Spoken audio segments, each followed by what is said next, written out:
Olá pessoal, paz e graça a todos em Cristo Jesus. Eu vou estar aqui fazendo uma abordagem da Epístola aos Efésios, trazendo a visão panorâmica desta epístola.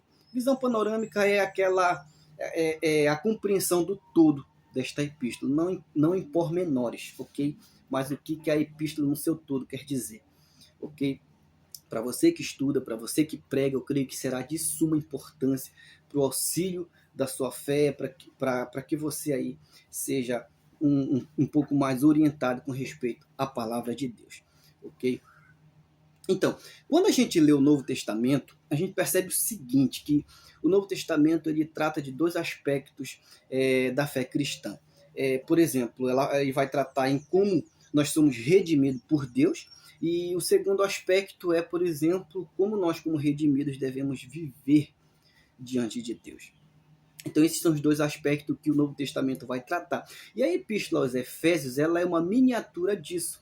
E ela vai tratar esses dois pontos, digamos assim, de maneira, é, de uma forma abreviada, ok? Ela vai tratar esses aspectos da fé. E o capítulo 1 da Epístola aos Efésios até o capítulo 3, ele vai tratar exatamente do ponto do assunto em que como nós somos redimidos por Deus, a maneira que nós somos redimidos por Deus. Já do capítulo de número 4 até o capítulo de número 6, ele vai tratar em como nós, como redimidos, devemos viver diante de Deus. Esses são os pontos focais da epístola aos Efésios, ok? Então, quando a gente lê essa epístola, nós percebemos o seguinte, que Paulo ali no capítulo 1, que nós podemos dividir este capítulo 1 pelo menos em 5 partes, ele vai dizer o seguinte, por exemplo, dos versículos 1 e 2 do capítulo 1, ele vai ali saudar aquela igreja, dos versículos 3 até o versículo de número 14, ali Paulo, por exemplo, ele vai ali mostrar os pontos, digamos assim, fundamentais em como somos redimidos por Deus. E nesse aspecto ele vai ali tratar dos 3 pontos, por exemplo. Ele vai falar do propósito, ele vai tratar como que ocorreu esse propósito, como que esse propósito ele foi atuado, e por fim ele vai mostrar como que esse propósito, digamos assim, ele permanece em nós. Por exemplo, no capítulo 1, versículo de número 3 até o 6, ali Paulo vai dizer que o propósito de Deus foi antes da fundação do mundo em nos eleger em Cristo. Então, este propósito, este projeto de Deus, Deus não foi pego de surpresa com o homem, ele já tinha um propósito com o homem. E ali, predestinação nada tem a ver com o que os calvinistas entendem como predestinação fatalista, ok? Eu não vou tratar desse assunto aqui agora. Então, ali, por exemplo, a primeira parte do versículo 3 ao 6, ele vai falar ali que Deus, por exemplo, nos elegeu em Cristo, nos predestinou e tudo mais. Okay? E na segunda parte, ele vai dizer o seguinte, nos versículos 7 até o 12, ele vai dizer que é por meio do sangue de Cristo que nós fomos remidos dos nossos pecados e tudo mais. Então, nos versículos de número 13 e 14, ali Paulo, por exemplo, vai falar que o Espírito Santo em nós é o penhor do Espírito, ele é o selo, a garantia da nossa salvação. Então, ele é o penhor que está em nós, o Espírito Santo. Então, ali nessa primeira parte, por exemplo, ele mostra que o propósito de Deus foi antes da fundação do mundo, que atuou ali em Cristo Jesus e que está se desenvolvendo pelo seu Espírito nas nossas vidas, nos dias atuais. E nós podemos, digamos assim, proclamar esta verdade da palavra de Deus por meio da mudança e transformação da vida e do caráter do homem. Então, dos versículos de número 15 até os versículos de número 22, ali Paulo vai trazer pontos, por exemplo, em que ele orava por aquela igreja e que o seu propósito em escrever esta epístola não fica tão claro, mas ali o que ele deixa entender é que era, por exemplo, fortalecer a fé dos irmãos, que os irmãos crescessem em amor, que os irmãos crescessem na fé, que os irmãos crescessem na revelação do Pai, está lá nos versículos 15 ao 17, ok? E por fim ele vai ali exaltando, dizendo, por exemplo, que Cristo Jesus está acima de todo principado, de toda potestade, então ele está acima de tudo e de todos. Esse é o capítulo 1. Então, ainda continuando em como somos redimidos por Deus, Ele vai focar agora no capítulo de número 2, versículos 1 ao 10, dizendo que nós somos redimidos por Deus pela graça. Veja, que primeiramente ele mostra a atuação de Deus, ok, em nós, e agora ele vai mostrar no capítulo 2 que essa atuação de Deus em nós é pela graça. Nós não merece isso, ok? Nós não merece que Deus ali tivesse um propósito com a humanidade, nós não merece que Jesus morresse por nós não merece que nós tenhamos o Espírito Santo como penhor em nossas vidas, ok? Então, o capítulo 2, esse é o foco, ok? Mostrar que nós somos redimidos por Deus por meio da sua graça, é um favor imerecido.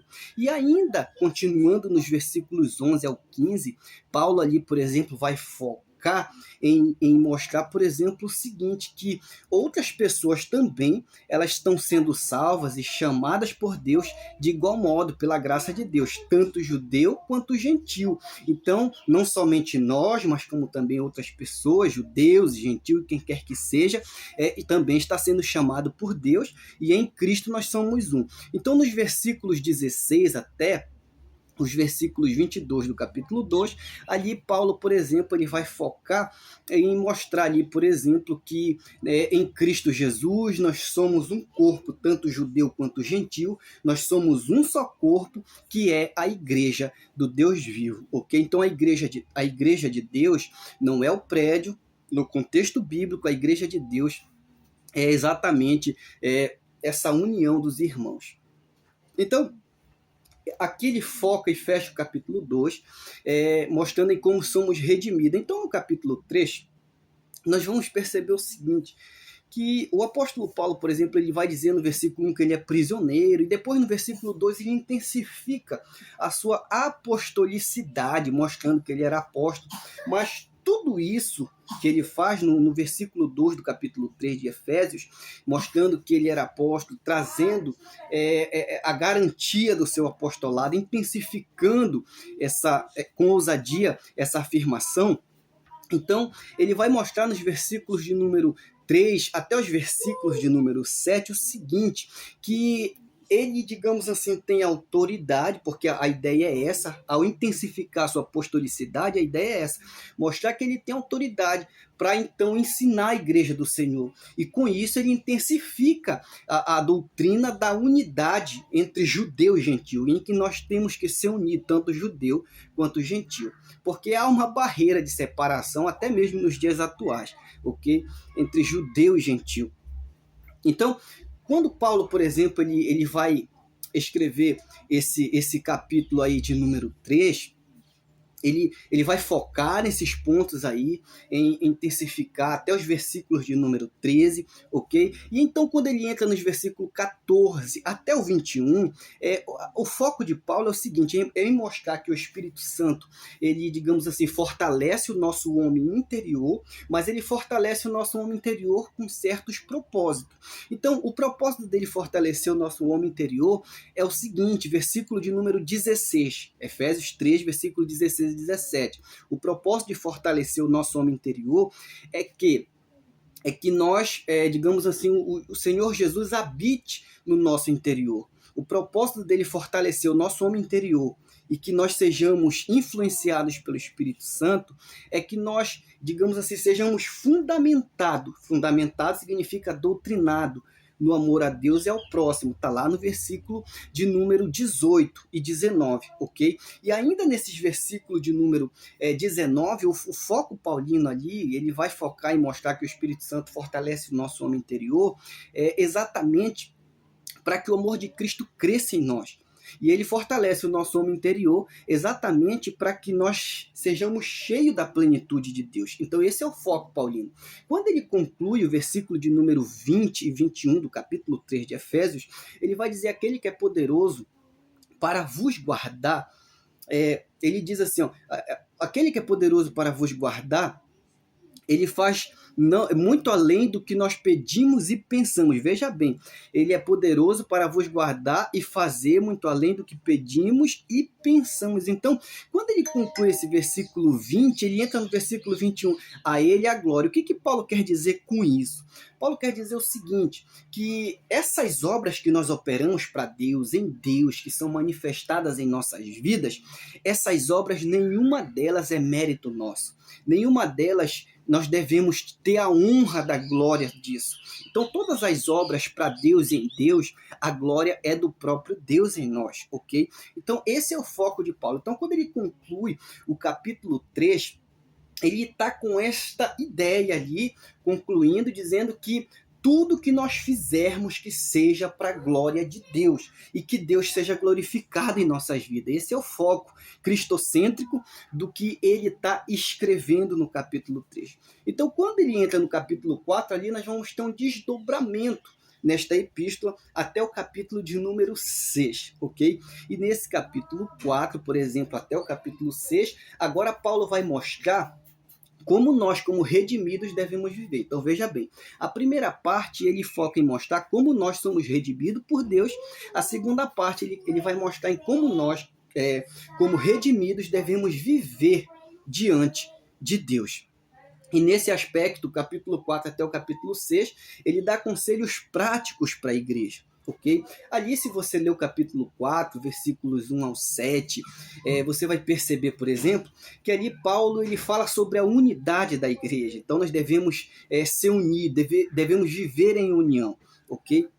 No capítulo de número 4, versículos 8 em diante, você vai perceber, até o versículo 21, você vai perceber ali Paulo falar sobre os dons ministeriais. Ok? E então, nos versículos de número 22 até os versículos de número 32, 33, você vai perceber ali que ele vai falar sobre exatamente a santidade. É por isso que nos versículos 25 ali, Paulo vai dizer, por exemplo, falai a verdade cada um com seu companheiro. Então ele vai trazer exatamente a ideia de santidade ali para a igreja de Cristo. Então, no capítulo 5, ele vai ainda trazer diversos conselhos práticos, falando sobre obras das trevas. No versículos 1 até os versículos de número 7, Paulo vai falar sobre a parvoíce, vai falar sobre a idolatria, vai falar sobre a avareza, vai falar sobre a chucarrice. E ele diz que é por estas coisas que vem a ira de Deus, e isso não tem nem que se nomear entre nós. Ou seja, a igreja não pode ser conhecida por tais pecados, porque os que praticam estas coisas não vão herdar o reino de Deus. E então, nesse capítulo 5 ainda, ele vai dizer o contrário, não é para a igreja ser nomeada, versículo 11, é para a igreja denunciar essas práticas. Ele diz, não vos associeis com as obras infrutíferas das trevas, antes condenai-a. Então, nesse contexto, por exemplo, ele vai ali falar exatamente a questão da luz, as obras da luz e as obras das trevas. E as obras das trevas devem ser condenada pela cristandade. Então, nos versículos ali de número 12 até ali pelo final, ele vai dar diversos conselhos para a igreja, e ele vai ali trazer conselhos com respeito a marido e mulher, dos versículos 22 até o final do capítulo 5. Ele vai falar sobre como o lar cristão, marido e mulher, deve conviver. E então, ainda dando conselhos práticos para a igreja, no capítulo 6, versículos de número 1 até os versículos de número 4 e 5, você vai perceber que ele vai falar sobre a questão do lar cristão, como que o pai deve, por exemplo, tratar um filho, como que ele tem que educar um filho. E ainda no capítulo 6, versículo de número 6 até o versículo 9, Paulo vai falar como que um crente, um cristão que é patrão, deve tratar os seus empregados, deve tratar os seus servos, ok? E aí do capítulo 6, versículo 10 até o versículo de número 21, ele vai falar para nós nos revestirmos de toda a armadura de Deus. E ele conclui ali dizendo no versículo 21 e 22 que Tíquico ia dar informações melhores sobre ele para a igreja de Éfeso. E aí ele conclui com uma saudação final nos versículos de número 23 e 24, dizendo, por exemplo, que a graça do nosso Senhor seja com todos os que amam sinceramente o nosso Senhor Jesus Cristo, ok? Eu espero que eu tenha contribuído com a sua fé, com a compreensão sobre a palavra de Deus, e que você tenha sido edificado. Que Deus te abençoe em Cristo Jesus. Amém.